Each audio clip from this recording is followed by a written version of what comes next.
Cool. Hello, everybody. What's going down? Well, I have some videos here that I scrolled by last night. One made me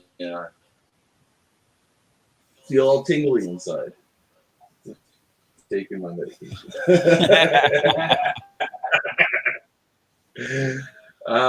Okay, I guess let's sit down to the shit.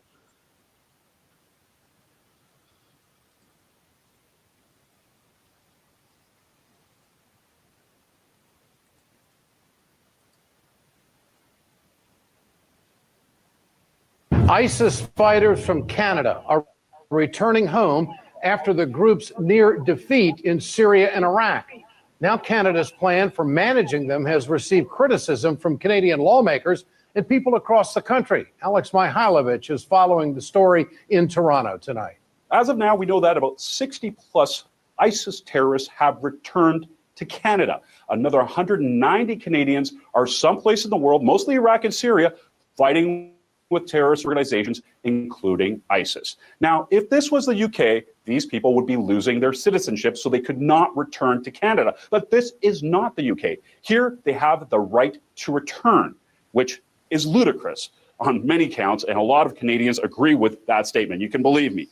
And what is the RCMP saying, the Royal Canadian Mounted Police? Well, they're saying that terrorist investigations are amongst the most difficult. So once these guys get back here, our police forces can't do much about it. The supposed problem is to get evidence to support charges in a Canadian court. And the RCMP goes on to say, I quote, while they may have engaged in terrorism abroad and broken the law, not all returnees continue to pose a threat. They may now be disillusioned with the cause. So I can leave this country, commit a crime someplace else, come back and walk the streets just like anybody else. If I happen in this country, it'd be different. This is what's happening. This is what happened with a lot of people that came from the Balkans War as well. These are some war criminals walking the streets of Canada, and nobody could press charges against them because there's this lack of evidence. Now, not everybody's on board with this frame of thought. The Conservatives here in Canada are saying that, you know what, welcoming these guys back with hugs is not the way to go. And what the RCMP actually does, it tries to flag them before they come into the country because they take away their passports and then they have to get them at some diplomatic post. That way they know they're returning to the country. Then they might question them a second time over at the airport or wherever they land in coming back into Canada. And then they might even go to their homes and have a little bit of dialogue with them. Talk about lots of hugs. A lot of people in the law enforcement here are saying that, you know what, this is not enough, that we should be looking at other options. And I think both you and I know what other options mean. It's not necessarily going to be something above board, but maybe these terrorists have to look out for their backs. We never know. It wouldn't be the first time law enforcement took matter into their own hands, especially when the public is at risk, and especially when you have terrorists walking the streets of this country. I'm Alex Mihailovich for News with Ed Schultz.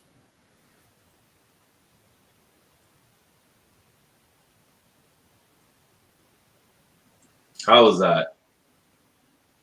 Yeah, like that. That warmed your heart a little bit? Oh, it did. And they helped them out even more. They offered them jobs. So, what kind of jobs? better jobs than what you got. Yeah, that's true.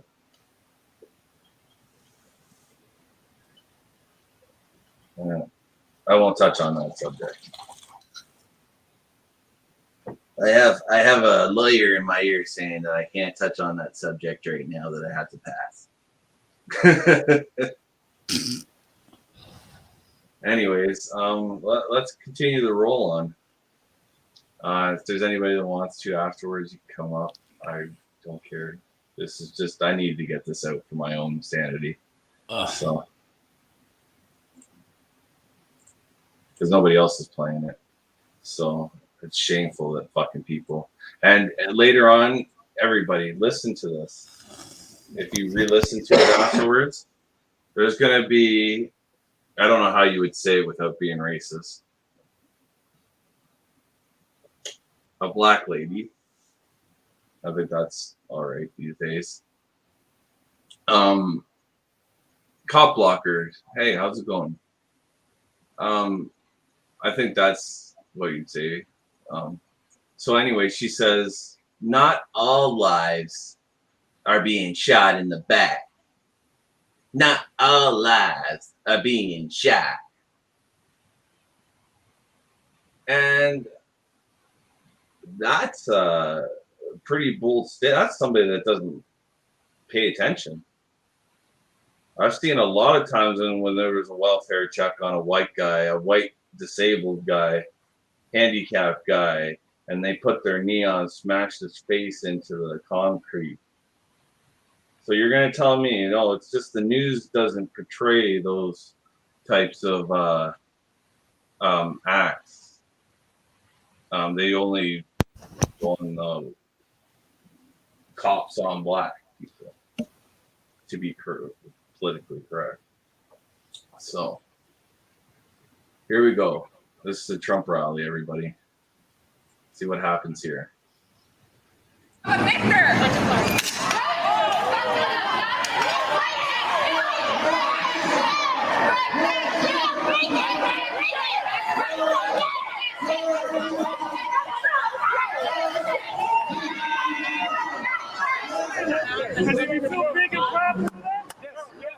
I just want to let you know that.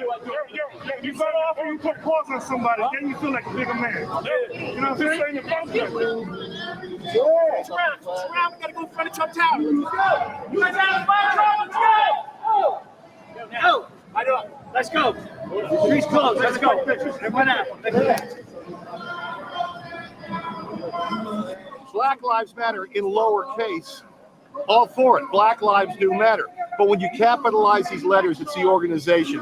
The organization is absolutely a Marxist, domestic, terrorist organization. Somebody ought to tell the racists that. Somebody ought to tell the racists, the Klan, that Black Lives Matter. All lives are not getting shot in their back. All lives is not getting killed in police custody. All lives is not getting discriminated against. R.I.P. George Floyd. We outside. R.I.P. George Floyd.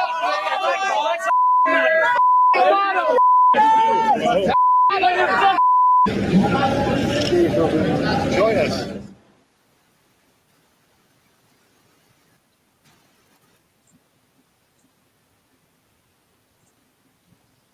What do you think about that one? Well, I still say all lives matter. Yeah, but all lives ain't be shot in the back. All lives ain't being shot. All lives ain't being discriminated against. You know? No, that's what you want to think. That's fucked up, dude. That's really fucked up. I'm sorry, man. All lives do matter. Let's get on to the next picture here. Since we're moseying on through today.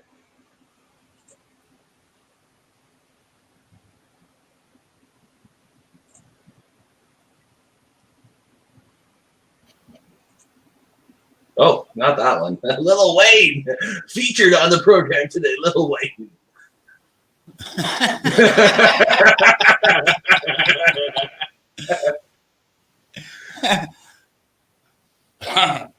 Here we go, everybody.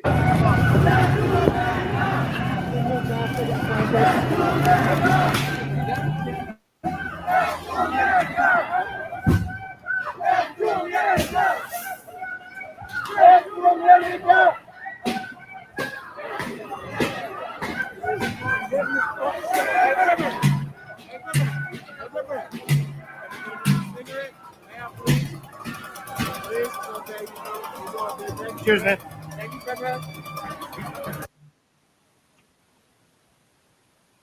Deaf to who? Was I hearing that correctly? Was I hearing a Death to America there? I think Yeah, I think you heard that right.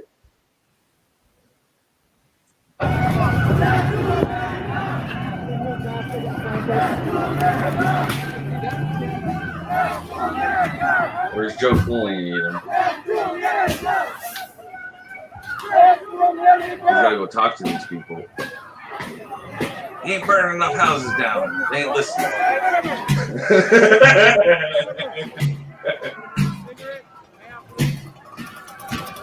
Yeah, just don't make up excuses and go on. Listen to their voices.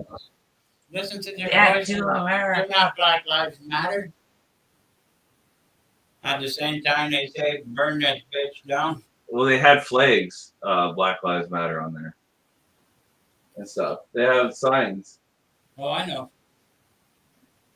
So I support the cause that all people's lives matter. But when you get people ripping, when I saw, it's one of those gifts, and it's a guy, and it's All Lives Matter, and he has an All Lives Matter sign, and the black guy goes up and rips the sign out of his hand and rips it. So that's fake then. So all lives don't matter. No lives matter. So In the long run, they're doing exactly what the government wants them to do. yeah. Riot. Oh, that's a fucking good coffee. Courtesy of Tulls. We're at the Tulsa Inn right now. Very beautiful resort. I mean, state I got armed guards outside the door. Smudge. So we're safe here. Anyways, let's get down to our next piece. And I want to say, if you got any children in the room, you might want to remove them now. Uh-oh. Well, it doesn't look like anybody's here, so it doesn't matter. So in later future, if you hear this at the time that I said, you might want to have it. Yeah, we're going to watch a little piece here.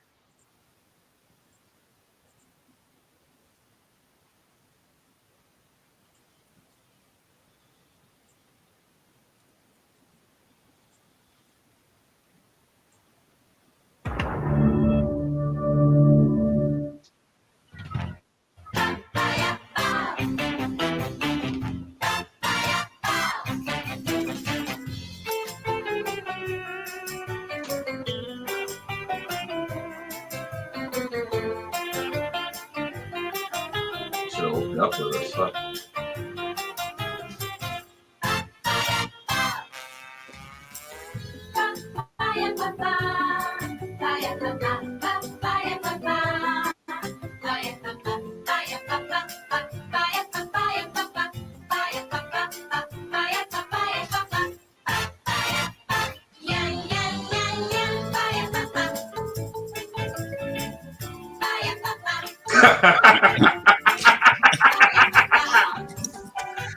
Oh, that's awesome.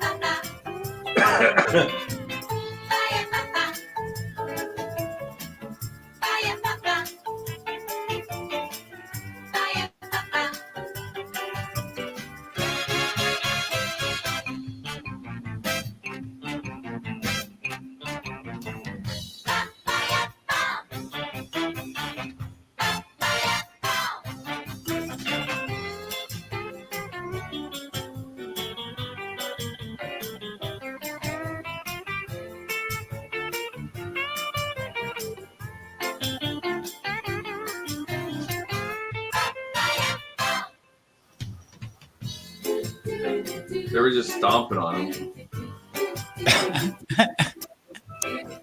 They take his shoes off.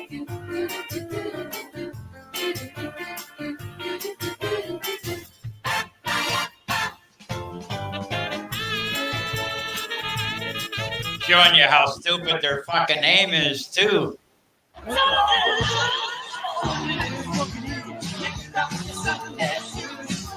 Karma's great. Should the cops have ran right over, put them out, helped them right away? No. When not asking somebody in there in the room. Should the cops ran right over and helped them because they tried to set the cops on fire? Should they have ran right over and helped them?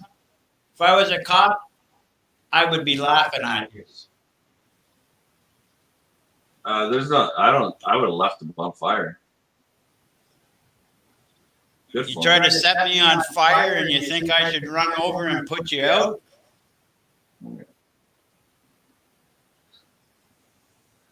Well, are you an auditor?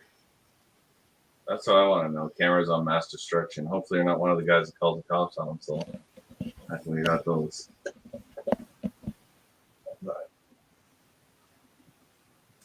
we're gonna go do a lovely audit today. I'm not gonna tell you where because I know some of these people get all flustered and bustered. They don't want to show the good that. That's the problem with these fucking people. I have videos showing Yes, they good. do try to throw cocktail bombs at the cops, and the guy's arms were too short and couldn't do it. Yeah, he tried to set. Yeah, Antifa threw the Two of Molotov them, at the cops, and couldn't do it. and their aim sucks.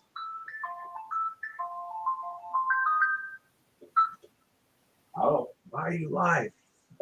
yeah. Oh, hold on a second. Pause. Anyways, And the box I have for Raymond.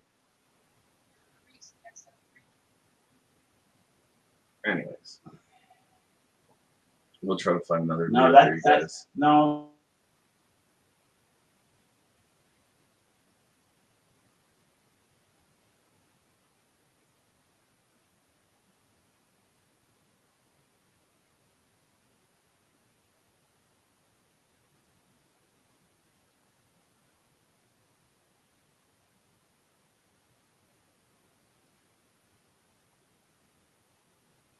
Okay, everybody.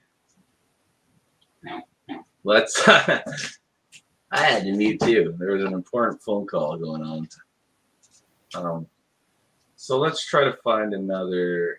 Let's go into the deep, hardcore part of what they call Discord.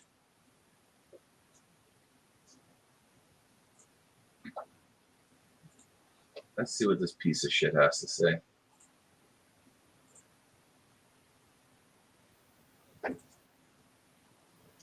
Let's see what this Okay, I'm there. Yeah. Yeah, he tried to set the cop on fire, Yeah. Now we got 5 people in here. Welcome everybody that hasn't.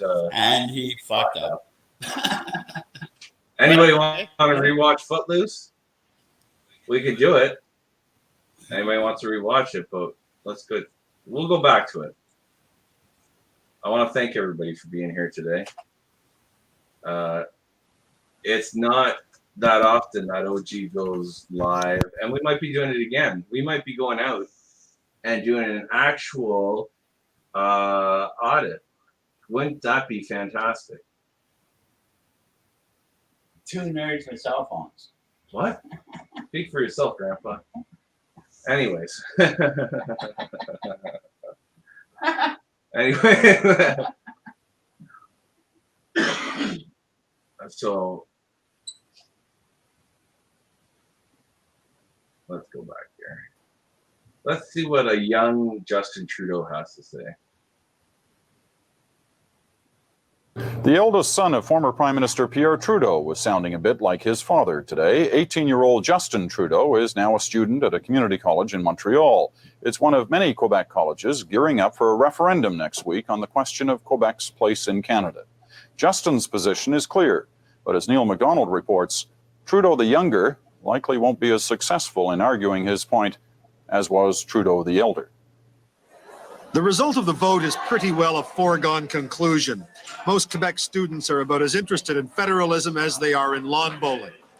Nonetheless, the debate is on at 31 colleges among 74,000 students. Arguing the federal case at Collège Jean Brébeuf today was the son of its most famous alumnus. Le Canada ne chie pas sur le Québec. Justin Trudeau and his team were lonely voices for the Confederation. Lonely and unpopular. And his opponents, who want a fast track to independence, were cheered before they'd even uttered a word.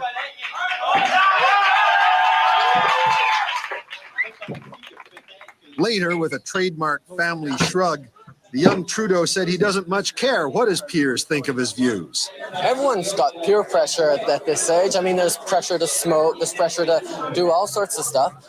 And I've never been affected by peer pressure. Never. Students at English language colleges distanced themselves from the referendum when they realized pro-independence groups were paying for it all. French schools have not taken an unbiased view towards this referendum. The vote is set for next week, but organizers say they have no intention of presenting the results to the Commission on Quebec's future. They say the vote will speak for itself, a simple and direct yes or no to Quebec's sovereignty. Neil McDonald, CBC News, Montreal.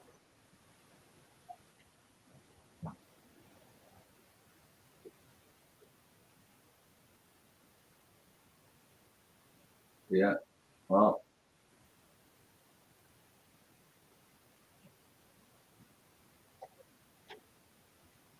True that, Cop Walker. Well, I want to thank everybody. This wasn't a long one. This was a short one. Thank you for being here. Lots of love, and I'll catch you on the flip side. Have a good one. Ciao, everybody.